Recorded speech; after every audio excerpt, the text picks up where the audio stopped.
ఈరోజు మనం చూడబోయే వీడియోలో శ్రీకృష్ణుడిని నిర్మించిన నగరమైన ద్వారక నగరం ఎలా నాశనం అయ్యింది అనే విషయం గురించి తెలుసుకుందాం.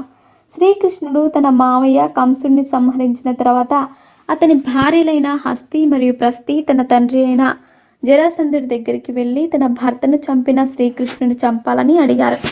అప్పటి నుంచి జరాసంధుడు శ్రీకృష్ణుని పరిపాలించే మధుర నగరంపై అనేకసార్లు తన సైన్యంతో దండెత్తాడు. అందువల్ల శ్రీకృష్ణుడు జరాసంధుడి నుంచి తన రాజ్య ప్రజలను రక్షించుకోవడం కోసం సముద్రం మధ్యలో ద్వారక నగరాన్ని నిర్మించాడు. ఈ ద్వారక నగరం చూడడానికి చాలా అందంగా ఉంటుంది. అంతేకాకుండా ఇది భూలోక స్వర్గం లాగా ఉంటుందని భాగవత పురాణంలో చెప్పబడింది. అలాగే ఈ ద్వారక నగరంలో అప్పట్లో 10 లక్షల మంది జనాభా ఉండేవారు.